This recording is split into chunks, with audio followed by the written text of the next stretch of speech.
సొంత ఇల్లు, అందరూ స్నేహితులే, చుట్టూ బంధువులే, చక్కటి వాతావరణం, అద్భుతమైనటువంటి ఉత్సాహం, ఆనందంగా గడుస్తున్న కుటుంబాలలో 90-92 మధ్యలో జరిగిన ఒక అరాచకం. అకస్మాత్తుగా కాశ్మీర్లోని మసీదులలో పిలుపులు, మీరందరూ కూడా ఈ నెలాఖరులోగా ఖాళీ చేసేయాలి, ఈ ప్రాంతం వదిలి వెళ్ళిపోవాలి, అయితే మీరు మా మతంలోకి మారాలి, మీ పిల్లల్నిచ్చి మాకు పెళ్ళిళ్ళు చేయాలి, లేదంటే కనుక మీరు లోయ వదిలి వెళ్ళిపోవాలి, లేదంటే మీ ప్రాణాలు తీస్తాం అన్నటువంటి హెచ్చరికలు.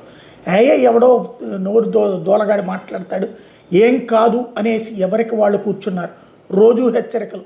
4 రోజులు 5 రోజులు అయ్యేటప్పటికీ ప్రారంభమైన మారణ హోమం, వేల మంది ఊచకోత, అలాగే చివరికి రంపపు పొట్టుకి సంబంధించినటువంటి మిల్లులు ఏవైతే ఉంటాయో అందులో మహిళల్ని మగవాళ్ళని మధ్యలోకి పెట్టి నరికేసినటువంటి రాక్షస కాండ అత్యాచారాలు. కట్టుబట్టలతో పరుగులు తీసి పారిపోతుంటే వాళ్ళని తీసుకెళ్లాలంటే కూడా, ఆ ప్రాంతం ఖాళీ చేయాలంటే కూడా మరొక ముస్లిమే అక్కడ వాళ్ళ వెహికల్లోనే తీసుకువెళ్ళాలి.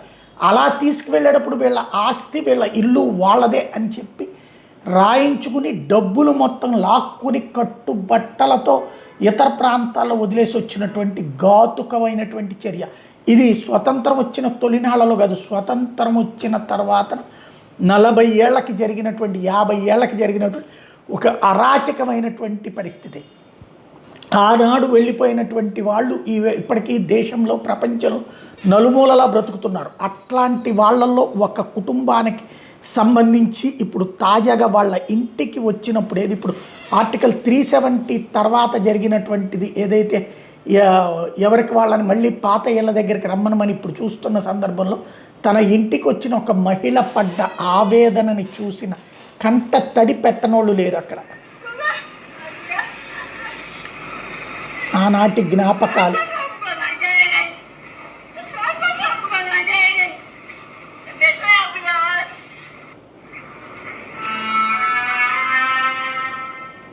ఈ వీడియో చూసిన ప్రతి ఒక్కళ్ళ గుండె కదిలిపోయింది అంటే అర్థం చేసుకోవచ్చు. స్థానికంగా ఉన్నటువంటి ఒక విలేకరి ఫోకస్ చేసినటువంటి ఈ వీడియో ఇప్పుడు పెద్ద సంచలనమే అవుతోంది. కాకపోతే విదేశాల్లో దీని పట్ల మానవత్వం ఏముండదు, అదొక దరిద్రం అన్నమాట.